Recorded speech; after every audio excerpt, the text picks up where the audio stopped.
ಸದ್ದಿಲ್ಲದ ಪಂದ್ಯ ಪ್ರಾರಂಭವಾಗಿದೆ. ಇನ್ನೇನು ನಾಗರಾಳ ಆಟಗಾರರು ಸದ್ದು ಮಾಡಬೇಕೆಂದರೆ ನಾಗರಾಳ ತಂಡದವರು 7,000 ರೂಪಾಯಿ ಬಹುಮಾನವನ್ನು ತನ್ನದಾಗಿಸಿಕೊಳ್ಳಬೇಕೆಂದರೆ ಎದುರಾಳಿ ತಂಡವಾದ ಜಂಬಗರಟ್ಟಿ ತಂಡವನ್ನು ಮಣಿಸಬೇಕು. ಜಂಗಮರಟ್ಟಿ 7,000ವನ್ನು ಪಡೆಯಬೇಕೆಂದರೆ ನಾಗರಾಳ ತಂಡವನ್ನು ಮಣಿಸಬೇಕು. ಇನ್ನೇ ಬಂದಂತ ಗಜನೀರ್ ಬಿಟ್ಟ ಷಣ್ಮುಖ ಅವರಿಗೆ ಧನ್ಯವಾದಗಳು. ಪರಿಬರ್ತಕ್ಕಂಥ ಹಾವು ಏಟಾಗಲು ಗಜಮ ಮತ್ತು ಎಮ್ನೂರ್ ಅವರು ರೆಡಿಯಾಗಿದ್ದಾರೆ. ನಿರ್ಣಾಯಕರ ನಿರ್ಣಯವೇ ಅಂತಿಮ ನಿರ್ಣಯ. ಇಲ್ಲಿವರೆಗೂ ಯಾವುದೇ ಒಂದು ಕಪ್ಪು ಚುಕ್ಕೆಯಾಗದಂತೆ ಉತ್ತಮವಾದ ನಿರ್ಣಯವನ್ನು ನೀಡುತ್ತಾ ಕೊನೆಯ ಹಂತಕ್ಕೆ ತಂದಿರತಕ್ಕಂಥ ನನ್ನೆಲ್ಲ ನಿರ್ಣಾಯಕ ಬಂಧುಗಳಿಗೆ ತುಂಬ ಹೃದಯದ ಧನ್ಯವಾದಗಳನ್ನು ಸಲ್ಲಿಸುತ್ತೇನೆ. ಯಂಕಪ್ಪ ಅವರು ಡಬಲ್ ಸ್ಟ್ಯಾಂಡ್ ಹಾಕಿ ಕುಂತ್ಕೊಂಡ್ಬಿಡ್ರಿ ಬೈಕ್ ಮೇಲೆ ಆರಾಮಾಗಿ ನೋಡ್ರಿ. 2 ಮ್ಯಾಚ್ ಅದಾವ, ಕುಂತ್ಕೋರಿ. ಯಂಕಪ್ಪ ಭಜಂತ್ರಿ ಅವ್ರು ಆರಾಮ್ ಕುಂತ್ಕೋರಿ. ಅದೇನು ಅರಿಯೋದಲ್ಲ ಮರೆಯೋದಲ್ಲ.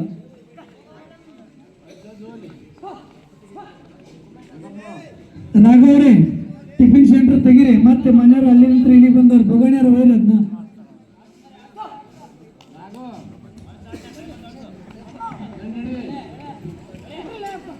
ವಿಶೇಷ ಸೂಚನೆ, ದೇವರಿನಿಂದ ಬಂದಂತ ಆಟಗಾರರಿಗೆ ಊಟದ ವ್ಯವಸ್ಥೆ ಇದ್ದೇ ಇರುತ್ತದೆ. ಮುಗಿದ ನಂತರ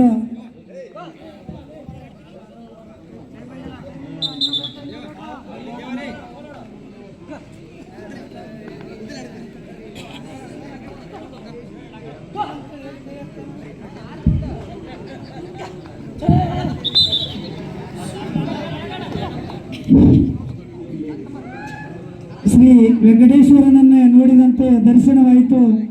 ಈ ಪೋಸ್ಟ್ ಆಫೀಸ್ ಮುಖಾಂತರ ಮಕ್ಕಳು ಪಂದ್ಯವನ್ನು ವೀಕ್ಷಿಸತಕ್ಕಂಥ ಒಬ್ಬ ಕ್ರೀಡೆಯ ಪ್ರೇಮಿ ಅಂದರೆ ತಪ್ಪಾಗಲಿಕ್ಕಿಲ್ಲ. ಸಂದರ್ಭ ಬಸಂತ್ರವರೇ ತೊಂಡಿ ಏನು ಹಿಡಿದಿಲ್ಲ. ಈ ವಯಸ್ಸಿನ ಟವಲ್ ಮೇಲೆ ಜಾಕೆಟ್ ಹಾಕ್ಯಂದು ಇದು ಅಲ್ಲ ಇದು ಬಸಂತ್ರವ್ರ ಲಕ್ಷಣನೂ ಅಲ್ಲಿದೆ. ನಮ್ಮಂತರಕ್ಕೆ ಬಗ್ಗೆ ನಾವು ಇನ್ನಾದರೂ 1 ಅಂಕವನ್ನು ಪಡೆಯುವಲ್ಲಿ ನಾಗರಾಳ ವಿಫಲವಾಗಿದೆ. ಉತ್ತಮವಾದ 3 ನಿಮಿಷ ಮುಕ್ತಾಯ. ಗದಪ್ಪ ಮಾಸ್ತರ್ ಅವರು ತಂಡವನ್ನು ವೀಕ್ಷಿಸುತ್ತಿದ್ದಾರೆ. ನಾಗರಾಳ ಕತ್ತರವಲ್ಲ ಗದಪ್ಪ ಮಾಸ್ತರ ಕಸಿ ಕಮ್ಮಗೆ ಇವ್ರಿಗೆ ಗದಪ್ಪ ಮಾಸ್ತರ ಕಸಿ ಕಮ್ಮಗೆ ಗದಪ್ಪ ನೋಡವ್ರಗ ಕಾಸಿಜಲ ಹಸಿಜಲ ಕಾಸಿ ಕಡಿಮೆಗೆ ಮತ್ತೆ ಈ ಬಿತ್ತಲಿಕ್ಕಿಲ್ಲ. ಶಾತಪ್ಪ ನೋಡಿ ಟೆಪ್ಪಿಗೆ ಸುತ್ತ ಬಿಡೋದ್ರ ಮೇಲೆ ಏನು ಅಡ್ತಾನೆ ಬರ್ತೀವಿ.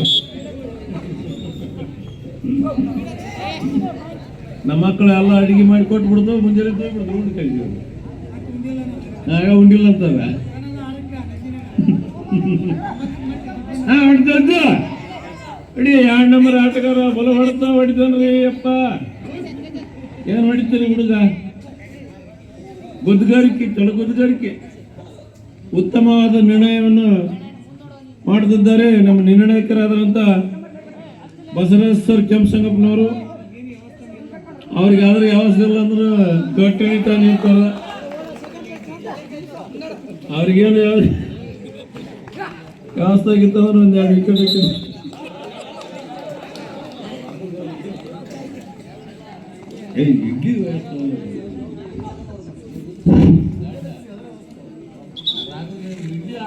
ಅನಾಗ ಬೇಗನೆ ಹೋಗಿ ಇಡ್ಲಿ ಪಾತ್ರೆ ರೆಡಿ ಮಾಡಪ್ಪ. ರಾಘ ಇಲ್ಕ ನಾಷ್ಟ ಮಾಡುವಾಗ ಹಾಕೊಡಿ.